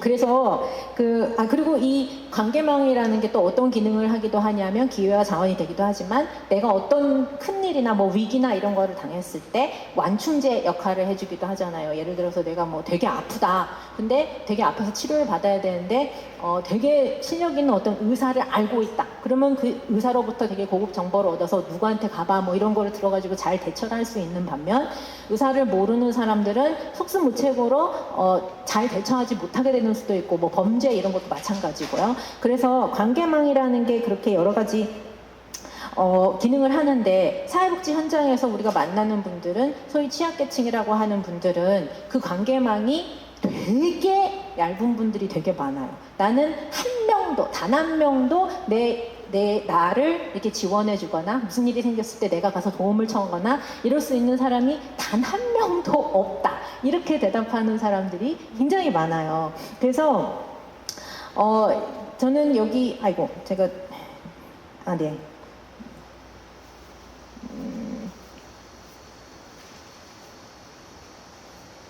죄송합니다. 네, 그래서 이 관계망을 어떻게 두텁게 만들어 나가느냐, 이게 되게 중요한 문제인데 풀기가 되게 어려운 문제예요. 그래서 이 문제는 일단 어떻게 하면 이걸 풀 수 있지 하는 질문을 여기다 일단 던져놓고 그 다음에 이제 교수님께서 얘기하셨던 사회 경제적인 지위가 높은 사람만이 예술을 향유할 수 있고 그 사람들의 전유물 아니냐, 이거를 어떻게 사회 경제적 지위에 막론하고 모든 사람들이 다 향유할 수 있는 그런 걸 만들 수 있느냐라는 그 질문에 대해서 저는 투자를 해야 된다고 생각합니다. 공적으로 투자해야 된다고 생각합니다. 사적으로 원하는 사람이 뭐 음악 학원을 가든지 무슨 미술 과외를 시키든 이런 식으로 투자하는 그런 거를 말하는 게 아니고, 공공이 투자해야 된다고 생각해요. 그래서 제가 되게 좋아하는 경제학자 중에 케이트 레이워스라는 분이 있는데 그분이 도넛 경제학이라는 책을 쓰셨는데 그분이 잘 쓰는 말 중에 하나가 뭐냐면은 퍼블릭 럭셔리 private sufficiency 이런 단어를 잘 쓰세요. 이거 뭐냐면 퍼블릭한 거는 공적인 거는 되게 럭셔리하게 호화롭게 만들고 프라이빗한 거 그냥 나 혼자만 즐길 수 있는 이런 거는 어딘가 이렇게 선을 그어가지고 이 정도면 충분해 라고 사람들이 생각할 수 있는 그런 문화를 만들자는 거예요. 그래서 퍼블릭 럭셔리면 예를 들면은 공공의 공간들 있잖아요. 학교, 무슨 도서관, 주민센터, 뭐 복지관 이런 데들 있잖아요. 그런 데들 되게 예술적으로도 되게 디자인으로도 아름답고 그 안에서 되게 고급진 예술 활동들이 활발하게 일어나는 장소로 이렇게 럭셔리하게 만들자는 거예요. 그러면 거기는 열려있는 공간이니까 누구나 사회 경제적 지위 고하를 막론하고 그 공공의 장소에 사람들이 왔을 때 그냥 자연스럽게 노출이 되고 그걸 다 즐길 수 있는 그런 게 향유할 수 있는 그런 게 되는 거죠. 그래서 저는 그 이야기가 참 마음에 들고요. 제가 아는 분 중에 뉴욕에서 오케스트라 지휘를 하는 분이 있어요. 근데 그분은 진짜 실력 있는 오케스트라 지휘자고 그 오케스트라 단원들도 되게 실력 있는 사람들이에요. 근데 그 사람들하고 공연을 할 때 항상 무료로 해요. 무료로 사람들이 와서 들을 수 있게 해요. 왜냐하면 그분들은 예술은 모든 사람이 향유할 수 있어야 되고 모든 사람이 즐길 수 있는 것이어야 해 라는 그 믿음이 딱 있기 때문에 그런 식으로 그런 공연을 하시는 거예요. 우리 그 미라클 퀘스천의 그 구스타보 두다멜 이분도 사실 마찬가지 아닙니까? 그 어디죠? 베네수엘라 시스테마. 네, 베네수엘라 엘 시스테마. 거기에서 저소득층이 다 많이 모여 있는 그런 학교에 가가지고 거기서 음악 그 기구들 이런 거 다 대가면서 악기들 막 대가고 선생님들도 되게 실력 있는 분들로 막 모셔가지고 아주 고급진 음악 교육을 했을 때 그 아이들이 저소득 계층이지만 고급진 문화를 스스로 체험하고 거기서 막 기쁨을 느끼고 성장하고 그러면서 아이들이 성적도 올라가고 막 이러는 선순환이 막 일어났다는 거잖아요. 그래서 저는 퍼블릭 럭셔리, 프라이빗 서피션시 이거를 한번 강조하고 싶고 누구에게나 열려있는 공적 공간을 풍성한 문화예술 공간으로 삼으면 좋겠다. 그렇게 했을 때 관계 빈곤의 문제도 풀려나갈 수 있다. 왜냐하면 예를 들어 복지관이나 이런 데서만 프로그램 한다 그러면은 똑같은 취약계층 사람들만 거기 모여서 무슨 활동을 하기가 쉽거든요. 그렇지만 이렇게 공공의 장소를 퍼블릭 럭셔리하게 이렇게 만들어 놓고 그 안에서 풍성한 예술 활동이 일어나게 하면 각층의 사람들이 그 안에서 모이면서 되게 여러 가지로 상호작용을 할 수가 있는 거예요. 그러면서 이 사람들의 관계망이 넓어질 수 있다고 생각해요. 저는 너무 길게 얘기해서 죄송합니다. 좋습니다. 아마 그 예술의 공적 지원을 또 선구적으로 앞장서고 있는 기관이 또 한국문화예술교육진흥원이고 방금 말씀해 주셨던 이 책 마지막 마지막 챕터의 저자인데요. 그 두다멜이 이끌었던 엘시스테마가 한국의 꿈의 오케스트라로 또 널리 전파하는데 한국문화예술교육진흥원의 헌신이 있었죠. 네, 오늘도 이제 마지막 공통 질문을 던져야 할 시간인데요. 자, 이렇게 우리가 이 위기를 타개하기 위해서 기적의 씨앗, 예술의 씨앗을 뿌릴 수 있다라는 그런 고민과 가능성을 나누고 있는데 그렇다면 우리 사회 곳곳에 이 예술적인 기적의 씨앗을 뿌리기 위해서 우리 가장 먼저 무엇부터 시작하면 좋을지 또 선생님들의 고견을 듣고 싶습니다. 방금 교수님이 답을 다 주시지 않았을까 싶어요. 저는 학교 교육의 정상화라고 생각합니다. 학교 교육에서 어느 날까지 사라져버린 게 예술과 체육이에요. 학교에서는 예술과 체육은 낭비가 되는 거고 아이들은 거기서 안 하려고 그러고 학교에서도 어떻게든 그 수업을 빼내려고 하죠. 근데 예전에 학교가 가장 공평하게 예술과 체육을 다 경험할 수 있었어요. 근데 지금은 그게 없어진 거잖아요. 근데 예술과 체육에서 몸으로 움직이고 같이 소리 지르고 다시 화음을 맞춰보면서 이들 관계들을 다 좋게 만들었어요. 다 우리의 합창 단원 같이 화음을 맞춰야 되는 그런 동료였단 말이에요. 근데 어느 날 갑자기 이제 그것도 사라졌어요. 그러니까 항상 그 경쟁밖에 남지 않았죠. 이 친구가 나의 동료가 아니라 나의 적수가 돼버렸단 말이에요. 그러다 보니 또 음악을 바깥에서는 부모들이 다 달라요. 어떤 할 수 있고 어떤 사람 참여하지 못하게 된단 말이에요. 근데 마찬가지로 아까 두 분이 얘기해줬던 베네수엘라 애들이 정말로 좋은 예죠. 그 학교에서 그것을 할 수 있게 해줬어야 되는 거예요. 그래야지 누구나 다 그 경험을 잘 하죠. 물론 난 끝까지 못하게 사는 친구들이 있겠지만 그래도 그 한 번의 씨앗은 다 받아들였던 거잖아요. 그러면서 그들이 성장을 해 나가겠죠. 근데 예술적인 감성을 가지고 우리가 각자 문제가 있어 우리가 같이 화음을 맞췄던 것처럼 우리가 같이 벽화를 같이 그렸던 것처럼 이 기후의 문제들을 생명 다양성 문제들을 우리가 함께 해 나갈 수 있지 않을까? 각각 다 다른 일을 해 나가더라도 하나씩 더 퍼즐을 맞춰 나갈 수 있을 것 같아요. 근데 그것을 우리는 다 나중에야 그걸 뭐 한다 그래요. 님이 학교에서 했어야 될 시기인데 그걸 놓쳐버린 거죠. 그러니까 지금도 늦지 않았으니까 다시 학교 교육을 정상화해 나가고 그러니까 학교에 더욱더 많은 예술가들이 파견 나가야 되는 거죠. 학교에 예술 선생님이 거의 있는지 없는지 모르겠어요, 이제는. 그분들이 어떤 역할을 하는지도 모르겠고. 사실 예술가들은 되게 많잖아요. 그래서 예술가들의 일자리도 되게 없어 보이기도 하고. 그러니까 학교 교육이 활성화되면서, 학교 예술 교육이 활성화되면서 사람들이 그 예술적인 품성을 갖고 이 문제들을 해결해 나갈 수 있는 단초가 되지 않을까? 저런 선생님들 얘기를 들으면서 딱 생각이 들었어요. 네. 학교에서 예술교육 훨씬 더 빛나고 꽃피울 수 있어야 된다. 네. 김원영 작가님 어떻게 생각하시나요?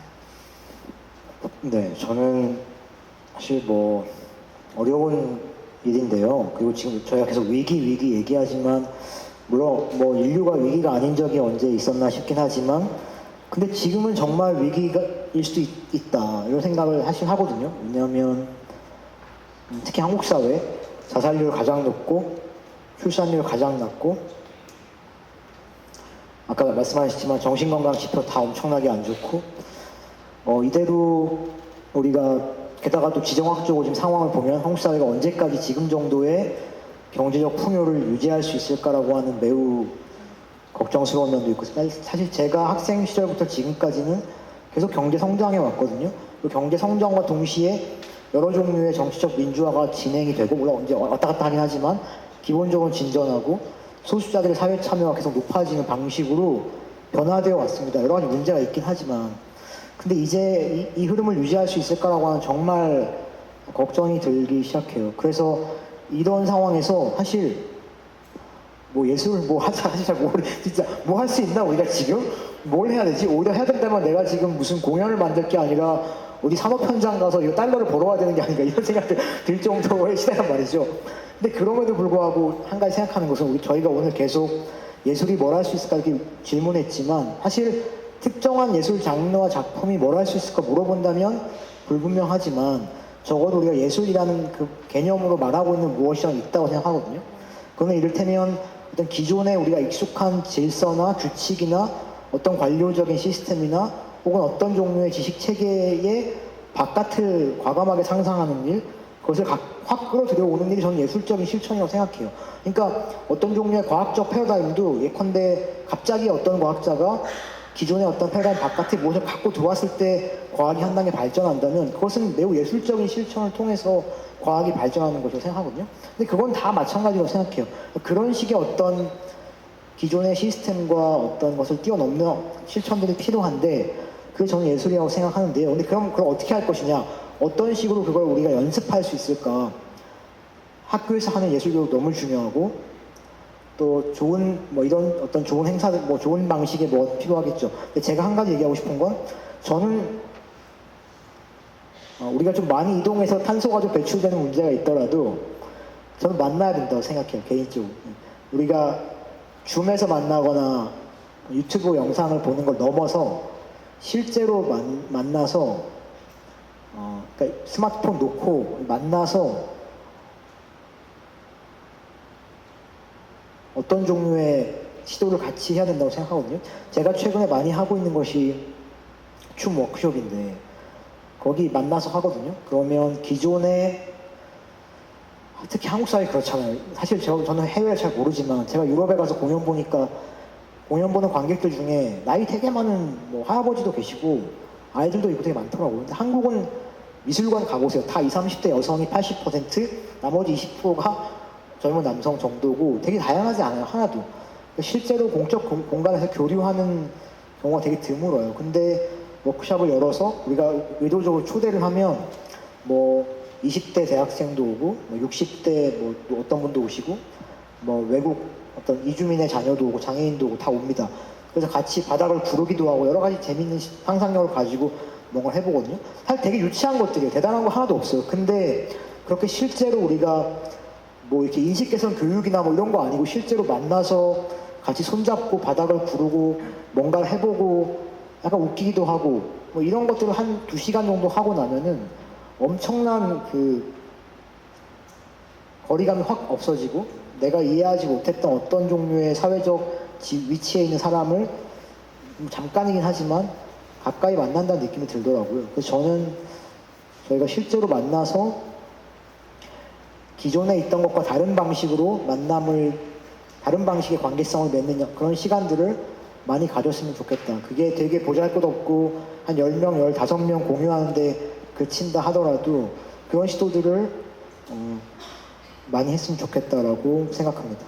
네, 실제 만나는 것이 중요하다. 그 차원에서 이태인 교수님 답변 듣기 전에 우리가 관객 여러분과 지금 연사분들 만났잖아요.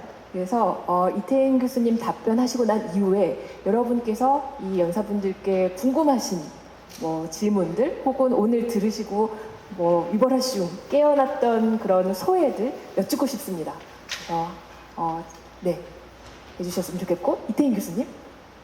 네, 저는 조금 아까 얘기했던 공적 공간에서 풍성하게 사람들이 예술을 향유하고 누릴 수 있는 그게 필요하다고 그걸 먼저 해야 된다고 생각하는데 그걸 하기 위해서는 아까 이종모 관장님도 얘기하셨지만 이게 정치하는 사람, 지방에서 지방자치단체 행정수반들 이런 사람들이 움직여줘야 돼요. 근데 그런 사람들이 움직이려면 우리가 움직여야 돼요. 그 투표하는 사람들이 움직여야 되잖아요.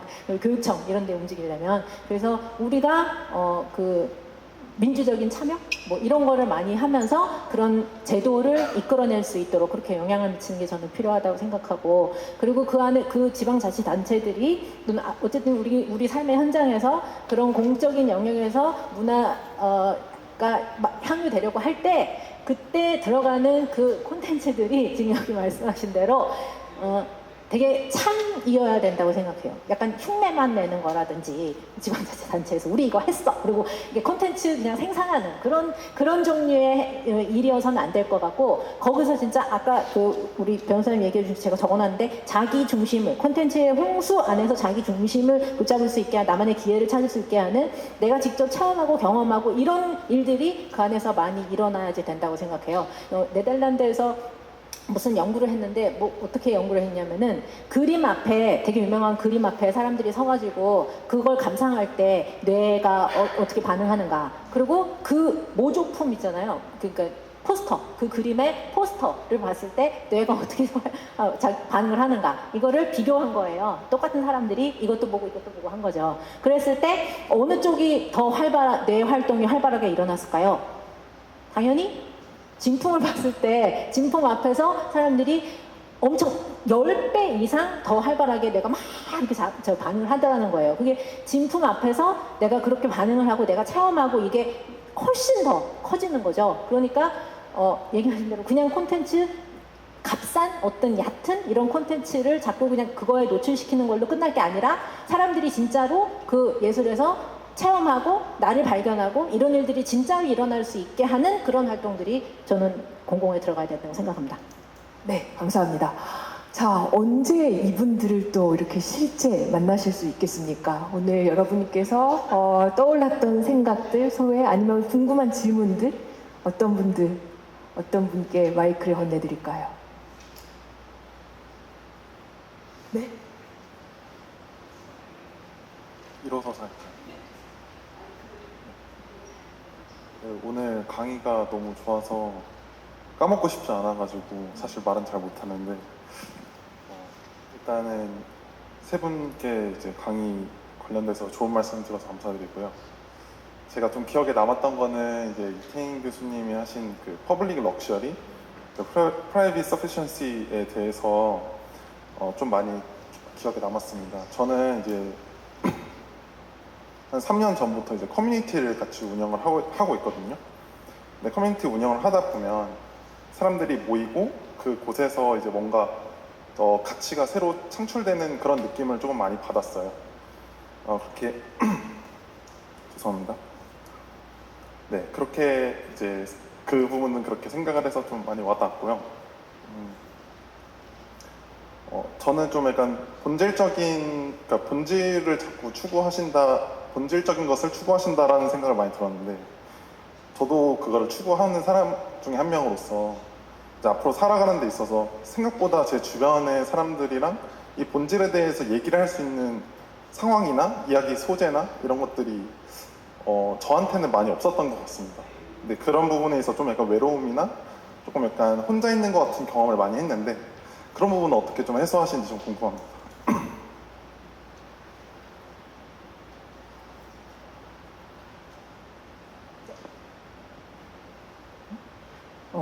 노력하는 수밖에 없는 것 같습니다. 사람들이 있는 곳으로 가는 수밖에.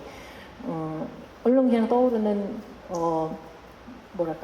저 개인적인 예는요. 저도 그렇게 외로움을 느껴서 나랑 생각하는 것도 비슷하고 얘기도 좀 통하고 이런 사람들을 만나고 싶다 그렇게 생각해서 결혼 아직 안 했을 때 여기라면 그런 사람들이 모여 있을 것 같아 라고 생각할 때는 단체를 딱 정한 다음에 글로 갔어요. 글로 가서 거기서 자원봉사를 하면서 거기서 사람을 만나가지고 연애를 하다가 결혼을 했어요. 그래서 나와 이상이 꿈꾸는 게 같을 거라고 생각되는 그런 사람들이 모여 있는 곳을 찾아서 거기 가는 것도 저는 굉장히 좋은 아이디어라고 생각합니다. 퍼블릭 럭셔리, 프라이빗 서피션시 그게 다가왔다고 말씀해 주셔서 감사한데 그렇게 그 커뮤니티 이렇게 운영하시고 이런 거를 잘 하면은 있잖아요. 제가 봤을 때는 거기서 기후 위기 관련된 거 이것도 되게 많이 다룰 수 있는 것 같아요. 사람들의 관계가 되게 좋아지고 같이 모여서 뭔가를 많이 하면은 예를 들어 밥을 여러 사람이 모여가지고 같이 해먹는 거랑 내가 그냥 집에 혼자 앉아가지고 배민 뭐 이렇게 해가지고 배송 받아가지고 먹는 거랑 세게 나오는 양의 차이가 되게 많이 있잖아요. 일회용 쓰는 것도 되게 차이가 많이 있고 그래서 관계망이 회복되고 그 커뮤니티가 잘 살려지면은 저는 환경에 대한 기여, 배려 이런 것도 저절로 되는 것 같고 그 안에서 관계도 잘 살아나는 것 같고 그렇습니다. 네, 어느덧 시간이 다 됐네요. 자, 미라클 퀘스천이라는 책에 이보다 더 깊은 얘기, 더 넓은 얘기가 담겨 있습니다.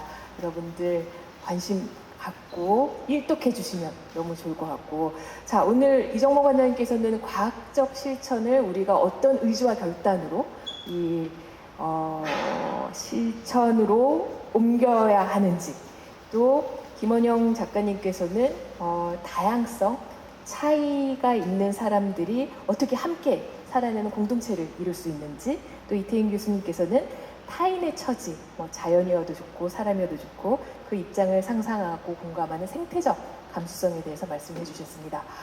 자, 여러분께 이 현 시기의 어려움과 위기를 타개할 예술적인 기적의 씨앗이 마음속에 함께하고 여러분 각자의 영역에서 또 무성하게 발아하기를 기원하겠습니다. 한국문화예술진흥원의 20주년을 진심으로 축하하고 오늘 북토크를 여기서 마감하겠습니다. 감사합니다.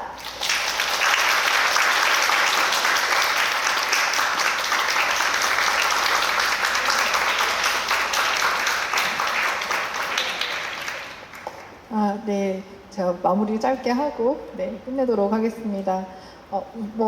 아까 이제 소감 얘기해 주실 시간이 사실 길지 않아서 아쉽긴 했는데, 저는 아까 이제 두 분이 김원영 선생님이랑 이정모 관장님께서 예술 잘 모르겠다라고 하셨지만, 결과적으로는 사실 이렇게 저희가 만나는 낯선 경험들이 예술적이라고 생각이 들기도 했었고, 그리고 또 밀도 있는 경험도 중요하고 중심을 잃지 않는 나만의 서사가 중요하다, 그런 이제 말씀 주셨던 게 되게 인상 깊었던 것 같고요.